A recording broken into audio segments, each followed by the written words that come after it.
Hi, I'm Karen. I am a speech pathologist, a health coach, and a certified Reiki master. And today I wanted to talk to you a little bit more about energy healing. Last week in the video I posted last week, we were talking about energy and what it is and how energy is made up. Everything that is made up of energy, small particles. So now I want to talk about it in our everyday life. Things that we encounter on every day, and to have you start paying attention to your everyday life and the energy that is flowing to and from you. So let's start with the people that we're surrounded with on a daily basis.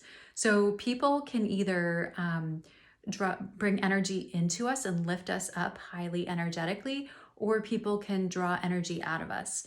So think of some people that you know. Think of the people who, when you're around, you feel like you're lifted up, you feel really good around them. Where conversely, think of somebody who, when you're with them afterwards, you just feel drained, you feel down. So the difference between the high energy person, the person who is adding to you, adding to your energy, your soul, your heart, your purpose, they're lifting you up, they make you feel really, really good. Compared to somebody who is very draining. So we have both kinds of people in our lives and for a purpose, but just be aware of those relationships that draw energy out of you, and try to tweak them in some way. If possible, decrease the amount of time with that person. If it's somebody who you're around on a daily basis, you can increase your energy and not allow your energy to match their low energy. Easier said than done, but it can be done. So before you come in contact with that person who you know might be draining, consciously lift your energy up and pray to God, ask God to keep you at a higher energy level. So that way your energy is not sucked from them. So practice that on a daily basis. Again, we all have people in our lives who lift us up and who bring us down. The next thing is our environment. Our environment can actually create a high energy situation or a low energy.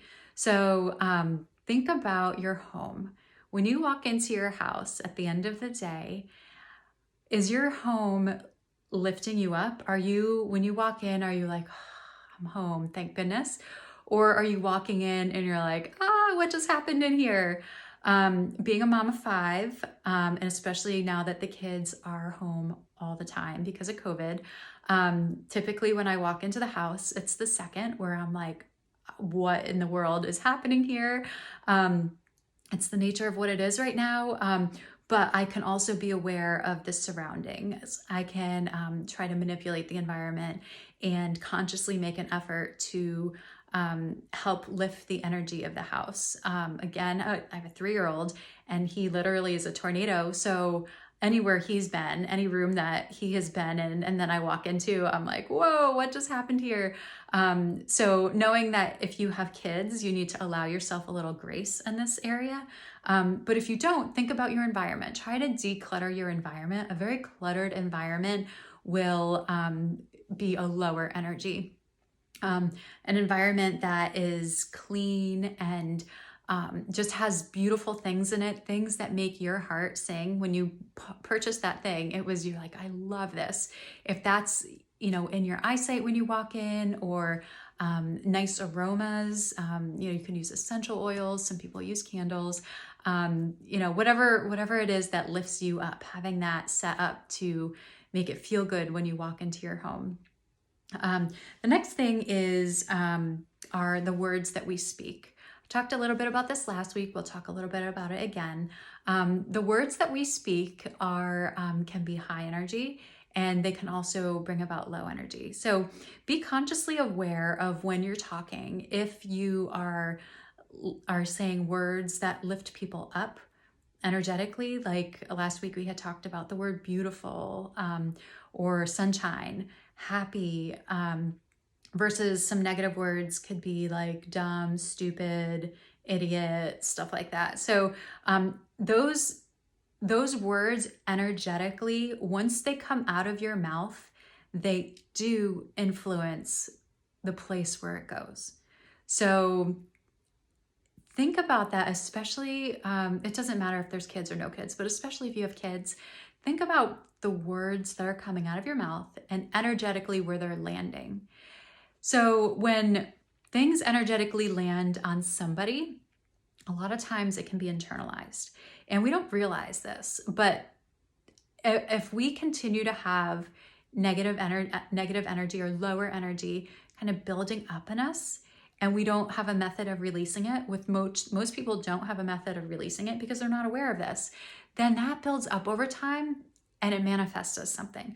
So those words that we're putting out there, try to make them more uplifting and positive. Again, not always possible. You know, when you have kids and somebody's not listening to you and just want to scream, and, you know, I try to check myself. Not always perfect at this, but it's a work in progress, right? We're all a work in progress, so we have to give ourselves a little grace, but it's something that I try to do, is energetically put out higher words, higher vibrational frequencies. That way, I am not sending negativity into another person where then it will stay. So even think back to your childhood. Did anyone ever say to you, you're dumb, you're fat, you're stupid, you're whatever it is? Chances are that has stayed with you. Chances are that one time that has stayed with you, versus all the time that you have been told wonderful things of like how great you are. You know, that lower vibrational energy sticks with us and we don't let it go. So sometimes we need to do a lot of work to let that go. So be aware of how what we're sending out into the world, how it's sticking with other people. We want to be able to lift people up and keep people in that higher level of energy. And also with our technology, the things that we are inputting into our lives can stay in. So energetically, if we're taking in a lot of negative news, negative social media, negative TV shows with a lot of violence, we are internalizing that energy in our bodies. Again, you don't realize it, but think about when you're watching a movie and you like get a feeling of something, you know, either if it's an uplifting feeling or just like a negative type feeling, we are actually taking that energy into our bodies. And if we don't have a way to let it out, it stays there. And so think about the stuff that you are inputting into your body, what you're reading, what you're watching, what, you know, anything that you are viewing.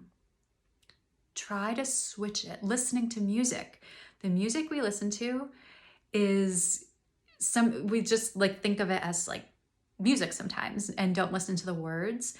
But the words actually make us feel a certain way. And that's why I have this debate with my kids about rap music and words and songs that have a lot of cussing in it or any cussing. And I tell them, you know, the message that they're sending out in this song is not something that you want to internalize. And of course I get the eyes rolled and like, oh mom, come on, but it's true. So think of it versus if they're listening to something that's positive and uplifting, they're going to internalize that and they're going to feel different. They're not going to acknowledge it because they're teenagers and preteens. They're not going to acknowledge that, but know for sure that that energy is going into their body and they're going to internalize it one way or the other. So we want to try to bring in high vibrational input for whatever we're putting in. Also, what we're putting out on social media, every time you go to send a post on anything, reread it and ask yourself, is this something that is going to be uplifting to the people who read it?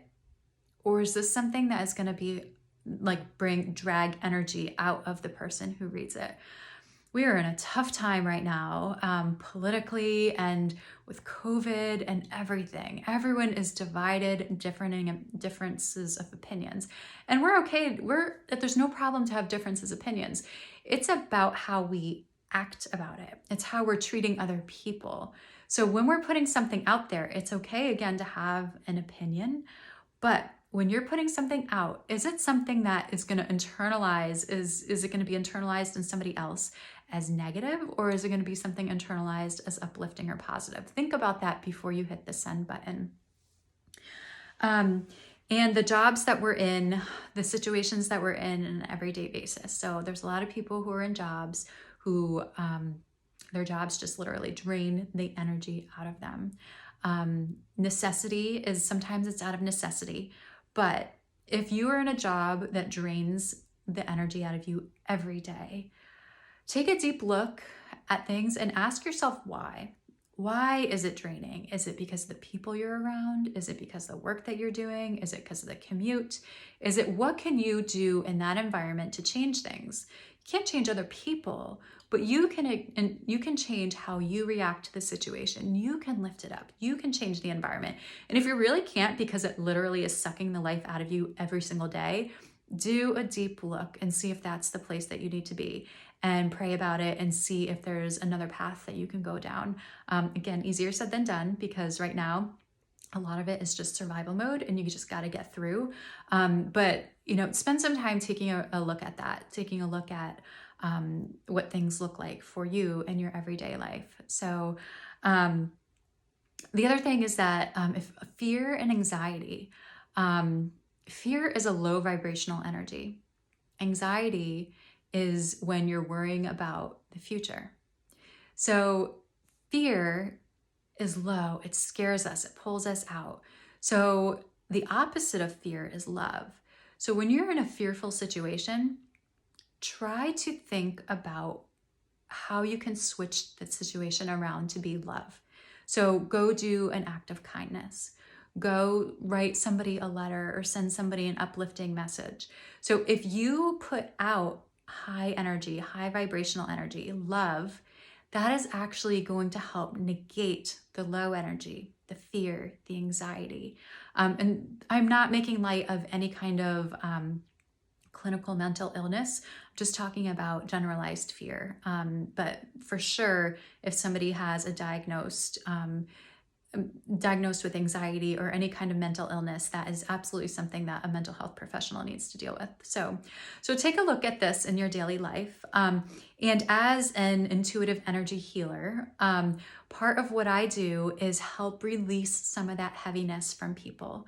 I can help you identify where that energy is and help release it from the body. I talked about earlier, sometimes we don't know. Sometimes we don't know that we're carrying that fear, or we don't know that we're carrying all of that negative energy.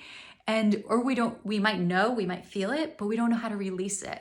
And as an energy healer, I help release that energy from the body. I can help you identify where that is and help you work through some of the blockages that you may have. If you have any questions, please feel free to reach out to me. You can leave me a message below. You can send a private message to me, either way. But just think about this in your day-to-day life and see how you may be able to change from a lower energy to a higher energy. All right, thank you. Take care.